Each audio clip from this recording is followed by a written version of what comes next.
Welcome back to another episode of Harmonious at Lunch, the show that fuels your business success. I'm Brandon Ganot, your host and guide through the world of harmonious business growth. Today, we're unlocking powerful strategies with industry experts to help your business thrive. If you're a business owner, entrepreneur, or executive, you are in the right place. Join me and our incredible guests today on the journey to clarity, growth, and success. It is time to revolutionize your approach to business. Let's dive in with another episode of Harmonious at Lunch. Welcome back into some more bite-sized business advice. In today's episode, we're going to talk about the very, very obvious way to grow your company. It's talking to your customers. At least it's obvious for me. It's obvious for a lot of people, but do you do it? Do we do it effectively? We're going to find out. I got a really special guest with me today, Danny Nathan. Welcome to the show. Thank you for being here. Thanks for having me. I'm excited for our chat. Yeah, so the title of this episode, or the topic, is Talk to Your Customers. They have all the answers. Just give it to me straight. I mean, are we doing this the right way? Are we talking to our customers? If you're talking to your customers, then you're doing it the right way. If you're not, then you're probably not doing it the right way. Imagine that, right? Yeah, I'm curious, before we get super deep into that, I mean, give me a sense of what your company, Apollo 21, what is it that you do and how does this tie in?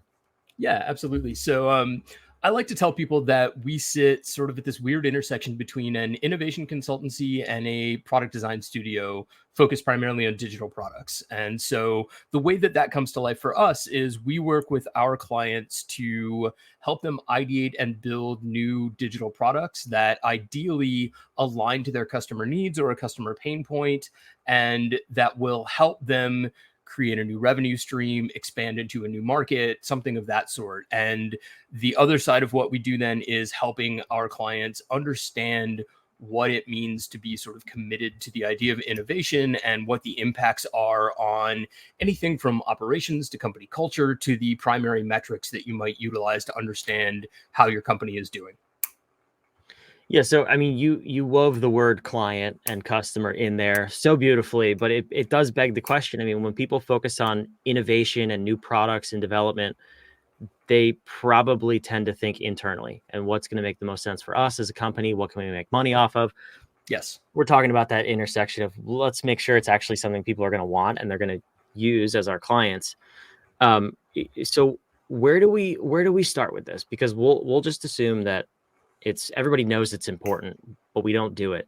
So what are some of the first steps that you take when planning innovation or working with a company to actually go out to their customers and talk to them to see what they need?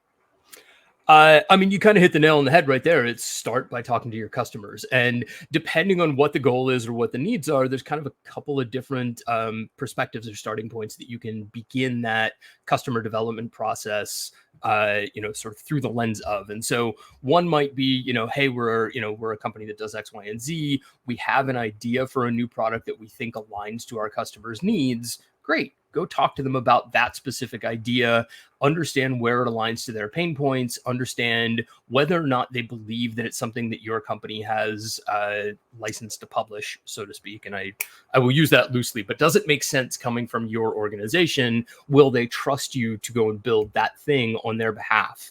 The other kind of starting point is just sort of further back on the track, if you will, which is we know that we need to be focused on what comes next. What does innovation look like for us? But we're not even quite sure where to start. And that's also a great reason to go and talk to your customers, because a lot of that ideation can be born out of what you hear from your customers. What are their pain points? What are they using your product for today? Does it align to what you intended for that product to be used for? Or have your customers already found an interesting growth angle that maybe you didn't even realize they were leveraging your product for? And then you can go and build more features or build a new product that leverages your existing technology or whatever it is, so that you can make your customers' lives easier and help them do the thing that they are already doing that makes them excited about your product. Yeah, I mean, that sounds so obvious, but when you say talk to your customers, I think a lot of people would hear that and panic and be like, how? Right? As dumb as that sounds. So what are some of the different ways that you are talking to your customers? If you have tens of thousands, hundreds of thousands of customers, what's the sample size? What are the methodologies that you use to know that you actually have a good sense of who you're talking to? Sure. I mean, there's the obvious answers that are more quantitatively driven. If you have thousands of customers, which would be send a survey, get an NPS score, things like that are the obvious go-tos for I need to query my customers. To be clear though, while there is value in that, it's not entirely what I'm talking about. So when I'm talking about talking to your customers, take it literally. Like, pick, I don't know, however many customers make sense to you. And if you're a small consulting organization that's running with 5 customers right now, good, go talk to all 5 of them. If you're, I don't know, American Express and your customers number in the hundreds of thousands, figure out what the questions are that you're interested in asking and use the presumably large data set that you have at your disposal to go and figure out how to segment your customer base, and then literally reach out to them and try to talk to them, set up a call with them.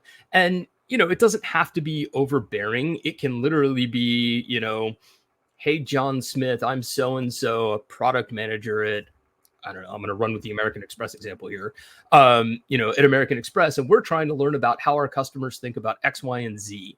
Would you be willing to take 15 minutes to chat with me? Or, hey, we've heard from our customers that they have this problem.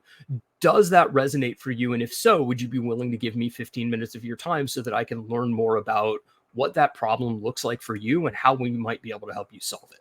And you're not going to get 100% response rate, but the simple truth is if you go to your customers and help them understand that you're not reaching out to them to try and sell them something or, upgrade them to the more expensive plan or whatever it is, that you really are trying to get their feedback and their input on a problem that either you think they have or you're trying to discover a problem they have, chances are you're going to get folks that are willing to talk to you, because it's not often that as customers, we have people that take an interest in what our problems are. It's the reason that we're having this conversation. As readily simple as it sounds to go and talk to your customers, it doesn't happen often. And so when customers get that outreach, they go, wait, you actually want to hear from me? And you're actually, okay, yeah, let's talk. And so it's really just not that hard to find, even if it's just a sample size of, 10 who want to talk to you, you will learn a ton by having those conversations. And more importantly, as you figure out what those conversations look like and how they unfold, you'll figure out better ways to cultivate future conversations, and you will build a relationship with those customers that will make them excited about whatever that thing is that you're getting their input on.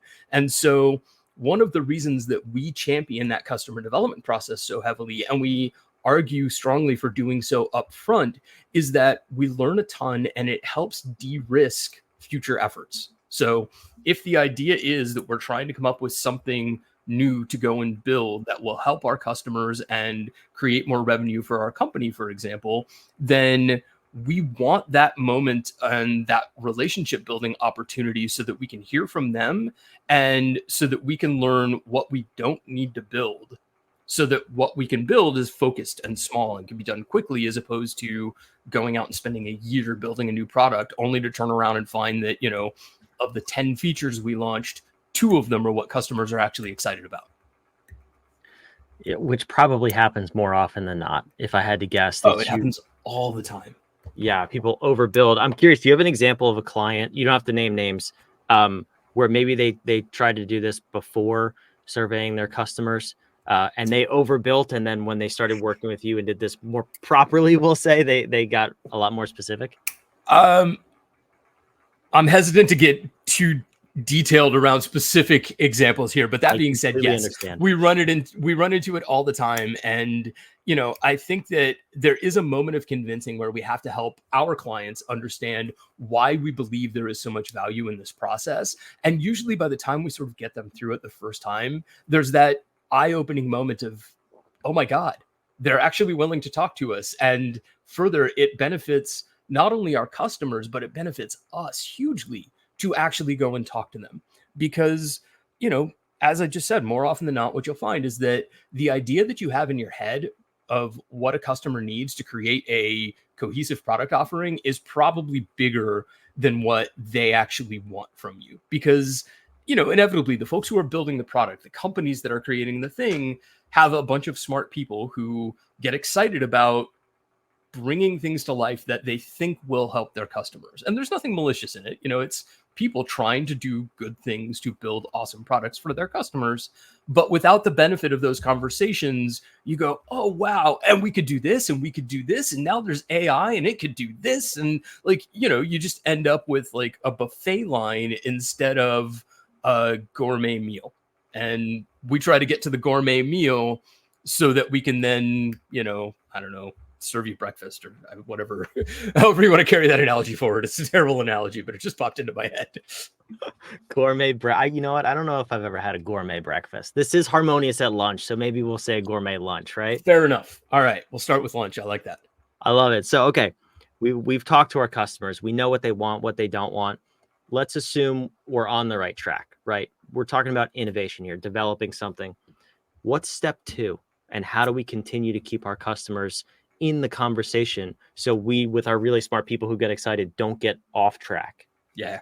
So the way that I think about the customer development process is that it starts off kind of wide. And so you go with this idea of, we don't know what we need or we have an inkling of what we need. Let's just go and talk to people and see if that need aligns to what we hear back from them. And so then we go through the process and we begin to identify opportunities. Oh, here's the 2, 3, 4 things that we're hearing from our customers over and over again. Those are the things that we can cherry pick and then start thinking about solutions for. And even at that point, once you have an idea for a solution, the knee-jerk reaction in most companies that make things is awesome. Let's go build an MVP and get it out in the world. And that has been sort of indoctrinated into us through, a decade of lean startup methodology and so on and so forth. But I would argue that it's still not time for that. So instead of going and building your MVP, take the 3, 4 ideas that, you've heard over and over from talking to your customers and storyboard that solution. And when I say storyboard, I mean literally like 3 to 4 frames of a crappily drawn comic book looking whatever, and then go talk to your customers again. Hey, Bob, we talked about this a couple of weeks ago. You mentioned that you have problem 1, 2, and 3. We really grabbed on to problem number 2. Does this thing that we have in our heads solve that problem for you? Would you be interested in using it? Would you like it? Tell me the features that you think it would have to make it useful for you. And oh, by the way, would you be willing to pay for it? Because that's a really important part of, building something that's going to be part of your business. And so then you have the benefit of you've had the customer tell you what their problem points are. You've heard it enough times over and over again that you know that it's not just a one-off need from one particular customer. Then you can go back to them and get their feedback, and they will literally tell you the features that they want. Like, they will do your product development work for you if you ask the right questions, and that's amazing. And then you can go and make that thing with the 1, 2, 3 features that, Bob or Jane or whoever said that they were most interested in. And at that point, you've talked to them a couple of times. Ideally, you sent them a few emails like during the build process. If you really want to be transparent, send them a couple of screenshots of the design and go, hey, you said that this feature would be super helpful for you. Here's how it's coming to life. What do you think? And what happens is they get bought in. They feel like they have become a part of the product development process, which nobody gets to be from the outside when you're looking at a large company. And so that in and of itself ingratiates your customers to you. And by the time you get that thing built, there's a really good chance that, you've got 10, 15, 20, 100 customers who you've talked to who are literally chomping at the bit and ideally emailing you every couple of weeks going, hey, where's that thing that we talked about? Because I really need it. It's going to make my life better. And so now when you get to the point where that thing is ready, you don't have to worry about going out and launching it. All you have to do is give it to the people who asked for it. And you've got a built-in army of beta testers who are excited about the thing that you're working on, people who will champion that new product for you and help you spread the word about it, et cetera, et cetera. And you've set yourself up for success in a way that going through the traditional process of, I have an idea, I built an MVP, I overbuilt an MVP, now I'm going to go put it in front of people and talk to them. This just shortcuts all of that. And so by the time you actually go and build anything, the chances that you're building the right thing are so much higher that it eliminates a ton of the risk. And you'll hear me say that over and over again. All of this comes down to, how do we eliminate risk? How do we get something to market more quickly? And how do we do so in a manner that gives us the utmost confidence that the thing that we're creating will have value? It sounds like cheating. Is this cheating? Sure. Cheating has a negative connotation to it. And I so, know. It's is there anything wrong with doing this? I mean, God, no. Like, should you be talking to your customers anyway? Yes. Is it cheating? Is it shortcutting things? Is it making it easier? I started to say faster, which is my hesitation. And the reality is, and this is probably an important point to call out, going through the customer development process and actually talking to people before you get into developing the thing may not shorten the overall timeline of the project at all. It may still take 6 months. But what I'm advocating for is, instead of the first, 3 months being build and then the next 3 months being build, take the first 2 or 3 months and make it learn, so that by the time you get to build, the thing that you need to build takes 3 months instead of 6, and you can do it with 3 engineers instead of 12, or whatever that team might look like for your org. And you're saving at every step of the process.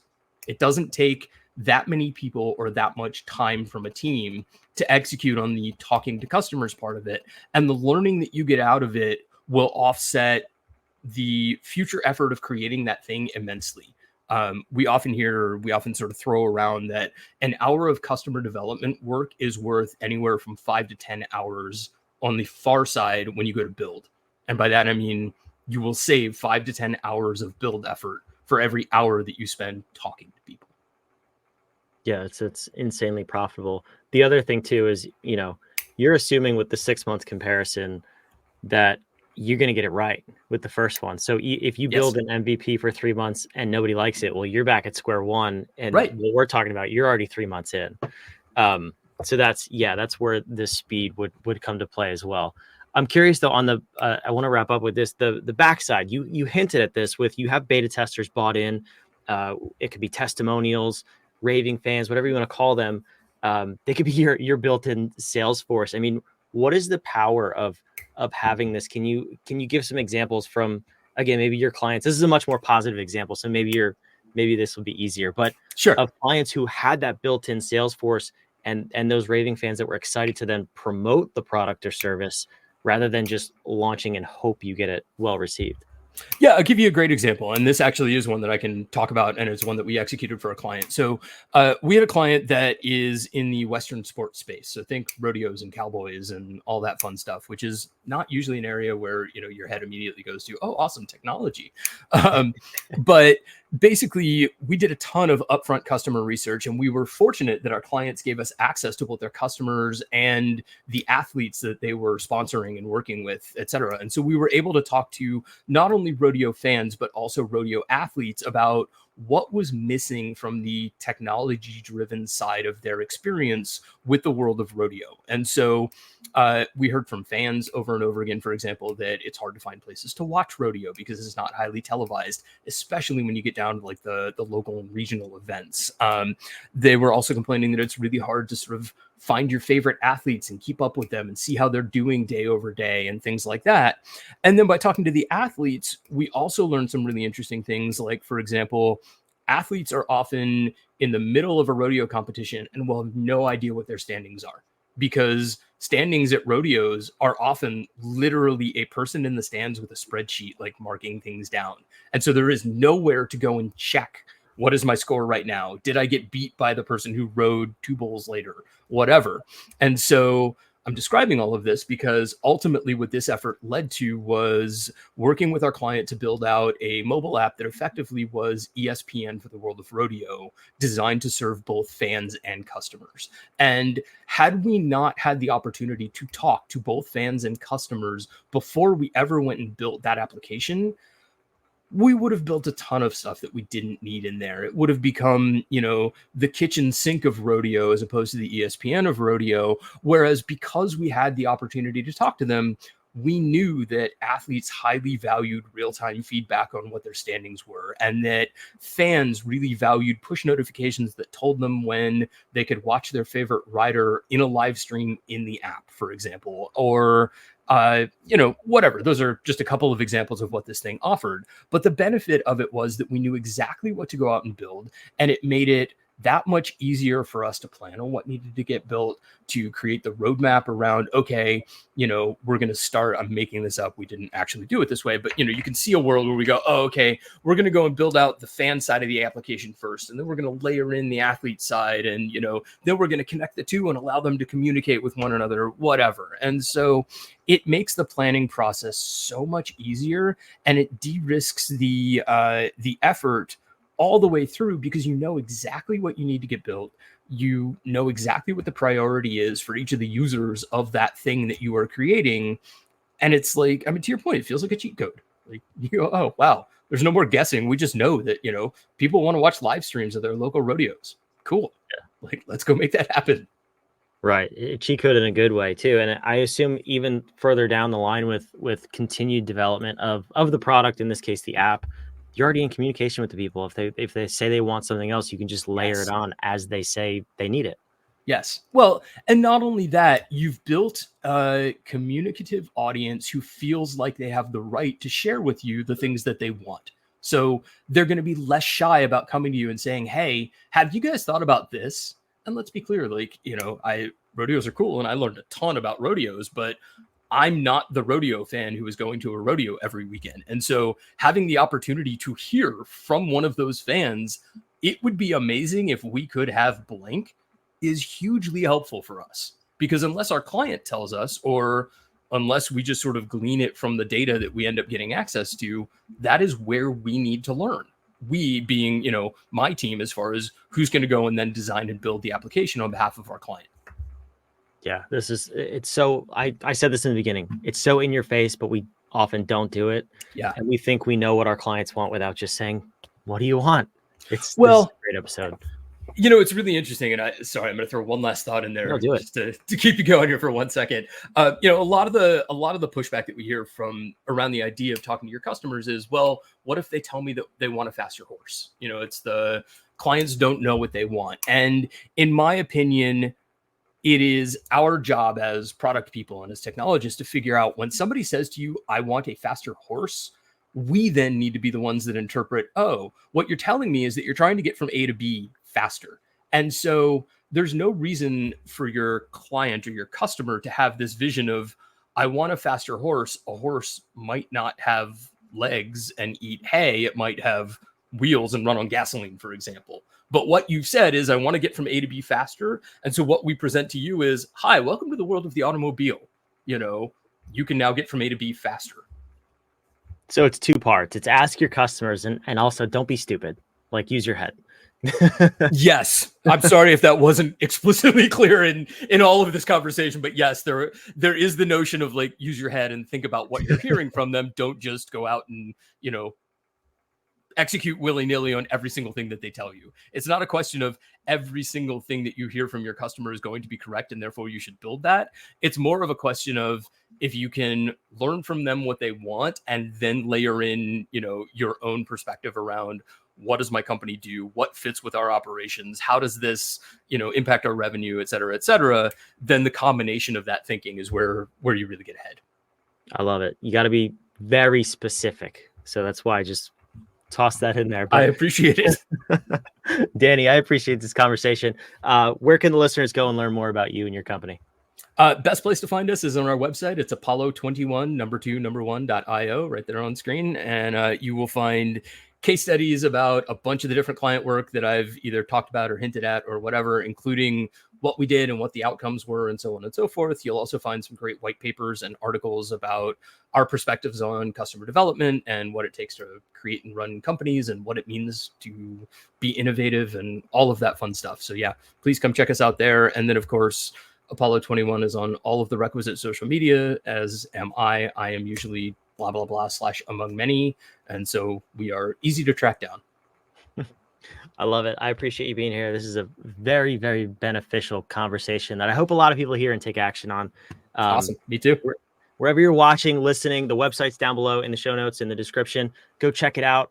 See if you can learn from those case studies too. Maybe one of them is close to your industry, or you can get some golden nuggets from there. And reach out to Danny. I'm sure his team will be more than willing to help you in this process for your company as well. Make sure you subscribe. We'll see you back on tomorrow's episode of Harmonious at Lunch. Thanks for being here.